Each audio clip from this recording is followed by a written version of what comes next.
3 दिसंबर 2020 दुनिया में मसालों के बेताज बादशाह महाशय धर्मपाल गुलाटी जी का निधन हो गया। वही एमडीएच के दादाजी जो इंडियन टेलीविजन पर एक जाना पहचाना नाम है। वही महाशय धर्मपाल गुलाटी जी जो इंडियन एफएमसीजी इंडस्ट्री के हाईएस्ट पेड सीईओ रहे हैं। उनके निधन के साथ ही एक चर्चा शुरू हो गई उनकी कहानी की कि कैसे सियालकोट से बंटवारे के वक्त एक लड़का यहाँ पर आया और उसने पूरी दुनिया को अपने मसालों का स्वाद चखाया। इसी चर्चा में इस वीडियो के जरिए मैं आपको सुनाने वाला हूँ महाशय धर्मपाल जी की लगभग 100 साल की पूरी कहानी। साल 1923, तारीख 27 मार्च। हिंदुस्तान के सियालकोट में महाशय चुन्नी लाल जी के यहाँ एक बेटे का जन्म हुआ और उन्होंने उसे बड़े प्यार से नाम दिया धर्मपाल। लगभग 10 साल की उम्र में धर्मपाल ने कक्षा 5वीं में ही स्कूल छोड़ दिया। चुन्नी लाल जी को बेटे का इतनी कम आयु में स्कूल छोड़ना थोड़ा पसंद नहीं आया, पर उसे वापस स्कूल भेजने की बजाय उन्होंने एक नसीहत दी और नसीहत में कहा कि बेटा, तू कोई हाथ का काम सीख ले जिससे तेरा गुजर बसर हो जाएगा। इसी नसीहत के साथ साथ महाशय चुन्नी लाल जी ने अपने बेटे को बाढ़ी के काम पर लगा दिया। बाढ़ी मतलब कारपेंटर। पर बचपन से ही चंचल फितरत के रहने वाले धर्मपाल का मन इसमें कुछ लगा नहीं और इसी के साथ एक कर्म शुरू हुआ जिसमें वो एक के बाद एक काम पकड़ते गए और छोड़ते गए। इसी क्रम में उन्होंने साबुन, कपड़ा, चावल, हार्डवेयर, कई इंडस्ट्रीज में काम किया और छोड़ते गए। लगभग 1937 आते आते महाशय चुन्नी लाल जी ने जब अपने बेटे के चंचल चित्त को देखा तो उन्होंने उसे अपने व्यापार में ही लगाने की सोची और इसी के साथ एंट्री हुई महाशय धर्मपाल की महाशय दी हट्टी में और वो अपने पिता के साथ मसालों के धंधे में आ गए। आज़ादी का आंदोलन अपने उफान पर था और दूसरे विश्व युद्ध की आहट दस्तक दे रही थी, पर इन सब से दूर दोनों पिता पुत्र अपने व्यवसाय को बढ़ाने में लगे थे। कुछ वर्ष पूर्व महाशय धर्मपाल जी ने इंडिया न्यूज़ को एक इंटरव्यू दिया और उस इंटरव्यू में उन्होंने बताया कि कैसे वो अपने टीनेज ईयर्स में ही अपने पिता के साथ मसाले कूटते, हल्दी पीसते और उन्हें आज के पाकिस्तान के अलग अलग शहरों में बेच कर आते। उन्होंने कहा कि वो सियालकोट से चलकर शेखुपुरा, गुजरांवाला, लाहौर, ननकाना साहिब और मुल्तान तक अपने मसाले बेच कर आते।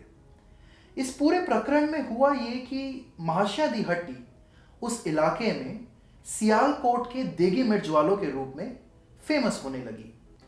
साल आया 1947, उसी के साथ आई आज़ादी, पर आज़ादी के साथ बंटवारे की महक भी थी। वही बंटवारा जिसने सरहद के इस पार से उस पार लाखों लोगों को आने जाने पर विवश कर दिया था। इस बंटवारे का दंश गुलाटी परिवार ने भी झेला। वे रातों रात सियालकोट से अपना सब कुछ छोड़कर अमृतसर आ गए और अमृतसर से कुछ ही दिनों में अपने एक रिश्तेदार के यहाँ दिल्ली। 24 साल के धर्मपाल गुलाटी सिर्फ 1500 रुपये लेकर दिल्ली आए थे। उन्होंने दिल्ली आकर कुछ नया करने की सोची, अपने परिवार का पेट पालने की सोची और अपने पैसे साथ लेकर वो गए लाल किला। लाल किले पर उस 1500 में से कुछ 650 रुपये में उन्होंने एक टांगा खरीदा और 2 आना सवारी में नई दिल्ली रेलवे स्टेशन से कुतुब रोड तक और करोल बाग से बाड़ा हिंदूराव तक टांगा चलाने लगे। टांगा चलाने के इस धंधे में महाशय धर्मपाल जी की हर रोज किसी ना किसी के साथ कहासुनी हो जाती। कई बार किराए को लेकर गाली गलौच भी हुई और साथ ही साथ पैसे भी कम मिलते। व्यापारी प्रवृत्ति के ठहरे धर्मपाल जी को ये सब पसंद नहीं आया। अगले ही दिन टांगा अपने किसी रिश्ते वाले को देकर लौट गए अपने पिता के काम पर। देगी मिर्च वाले जो सियालकोट से थे अब दिल्ली आ चुके थे। एक 14 बाई 9 का खोखा खरीदा और बैठ गए अजमल खान रोड पर। उस पर बोर्ड लगा दिया महाशय दी हट्टी। पिता के काम पर वापस लौटे धर्मपाल लग गए हर रोज हल्दी पीसने, मिर्च कूटने और मसाला तैयार करने। इस पूरे काम की सबसे बड़ी इनोवेशन थी पैक मसाले, जो शायद उससे पहले कभी तब तक नहीं हुआ था। चूंकि उस समय एक बहुत बड़ा रेफ्यूजी पॉपुलेशन दिल्ली और उसके आसपास रहने लगा था, तो एक वर्ड ऑफ माउथ फैल गया कि जो सियालकोट के देगी मिर्च वाले हैं वो अब दिल्ली आ चुके हैं और उस देगी मिर्च वाले के मसाले को पूरे दिल्ली ने हाथों हाथ लिया। यदि ज़ौबा कौर की माने तो साल 1965 1965 में महाशय धर्मपाल जी एमडीएच प्राइवेट लिमिटेड के एमडी बने।